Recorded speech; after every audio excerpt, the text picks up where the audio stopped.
Ladies and gentlemen, we present to you Sri Moujiram, the maker of dreams.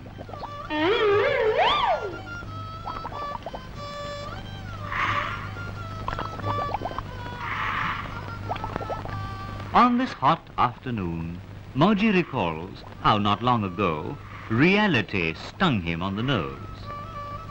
This is how it came about.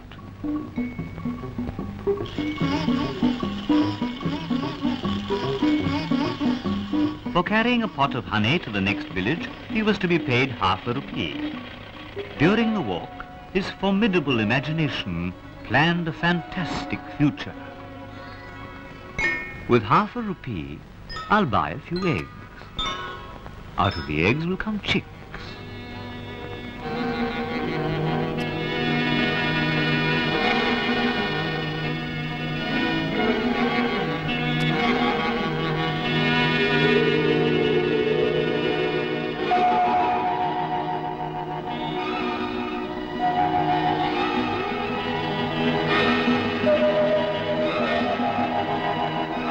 I'll sell the chicks and buy some cows, and the cows will multiply.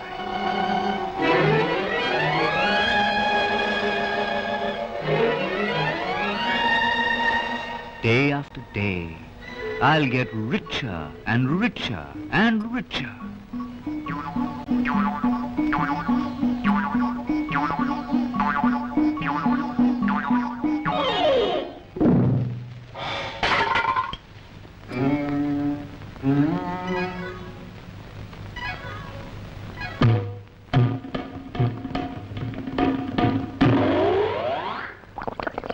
Poor Mauji, what with a punctured plan, a stinging nose, and a painful posterior, no wonder he hates reality.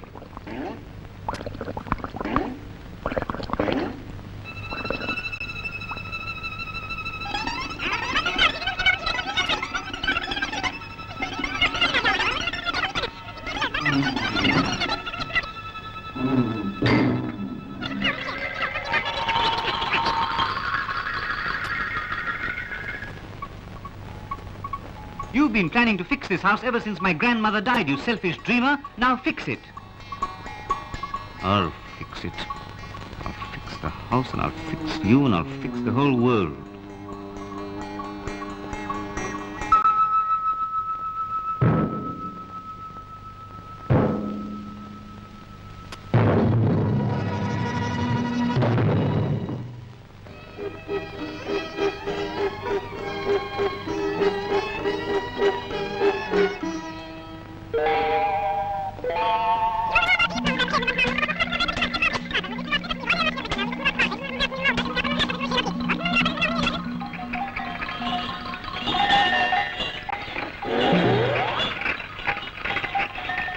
Safe at last, time for another dream.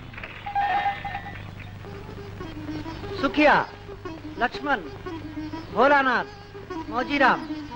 Who took my name in vain?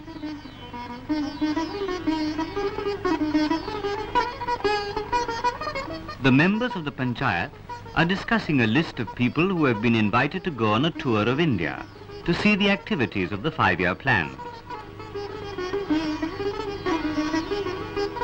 Everyone is excited, but not Mauji.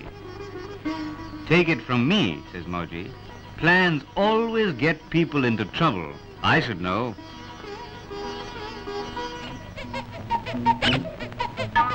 Uh-oh, not again.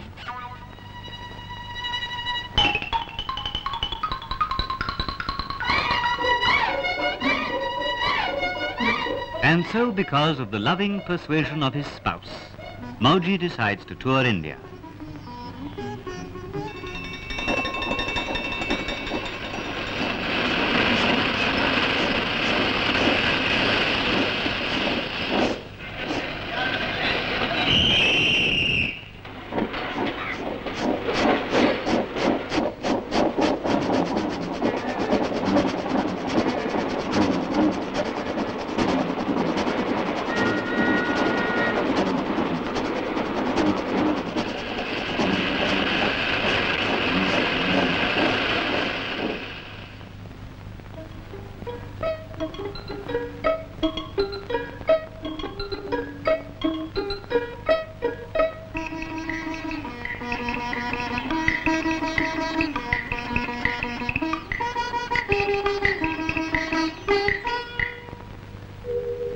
Strolling around Delhi, Mauji comes near Yojana Bhavan, the home of the Planning Commission.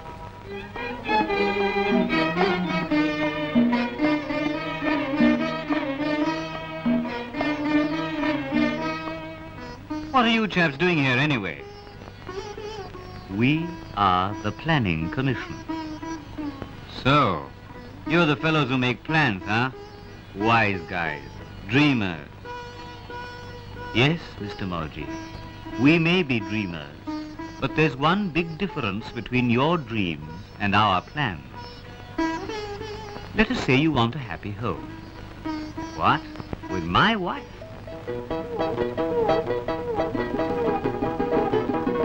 Now, for your house, if you need cement, there has to be a factory to produce it. Nuts and bolts or a door latch, you can't have them without an iron and steel industry. You want light? For that you need an industry to manufacture the wires and bulbs. The electricity must be produced by a power station. The water stored by dams helps you to produce better crops.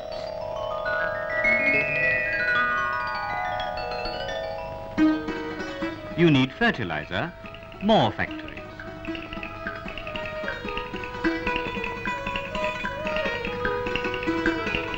You need loans, so banks and cooperatives.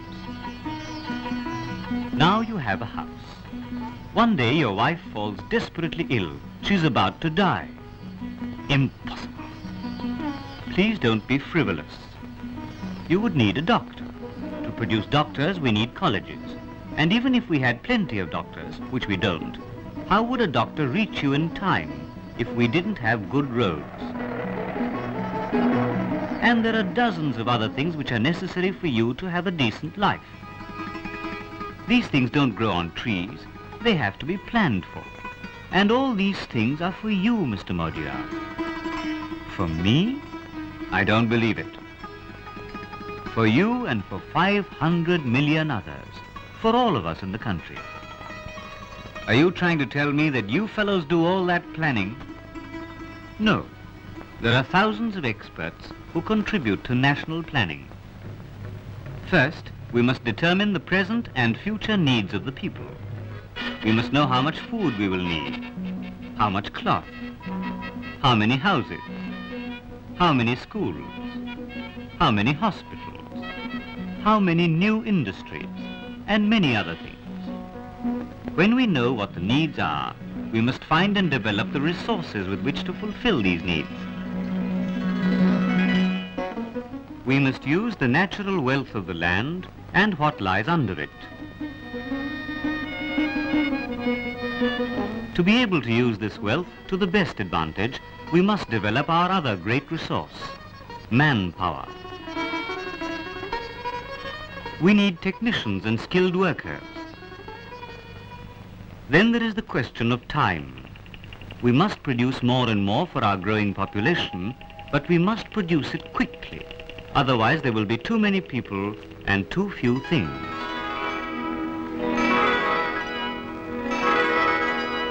Providing for the future requires long-term planning, which looks 15 to 20 years ahead. Besides, new ideas come from working group studies, state governments, and union ministries. Members of Parliament, industrialists, and many other groups voicing different shades of opinion are also consulted.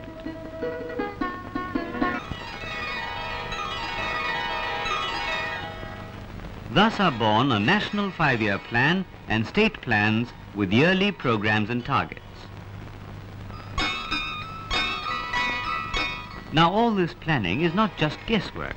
There are statisticians, scientists, engineers, educationists, agriculturists, and other experts in every sphere of national life who study the needs of the people and advise us on what to do. Having all the information before us, we draw up a draft plan.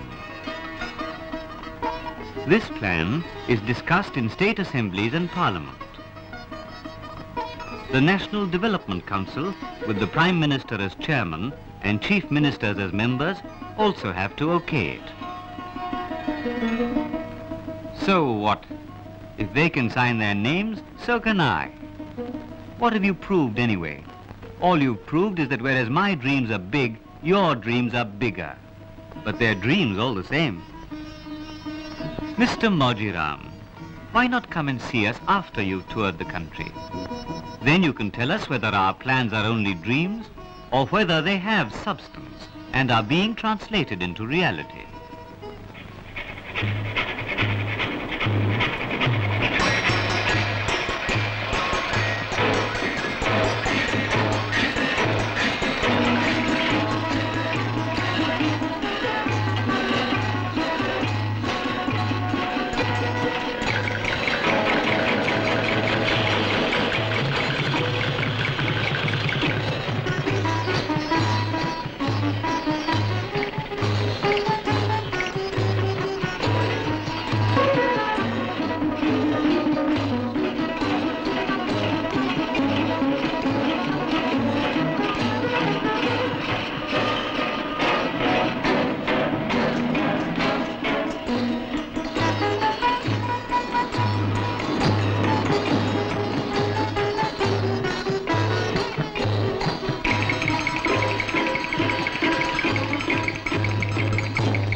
Home is the traveller from his wanderings, but not weary. Everyone is puzzled to find old Mauji jumping about instead of sulking.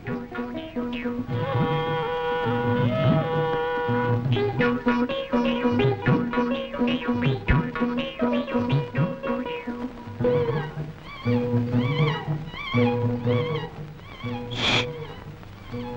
Hey, I have a plan. Not again, thinks Mrs. Mauji. The old fool hasn't changed at all. Wait, woman.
Mr. Mauji has created quite a stir in the village with his newfound enthusiasm. A young farmer comes to him for help.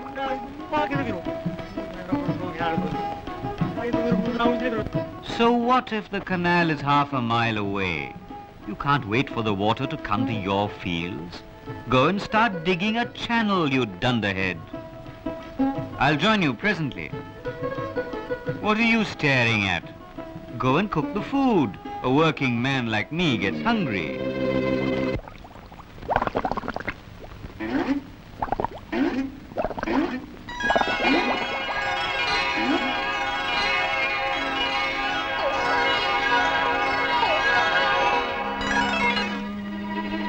Not bad, chaps.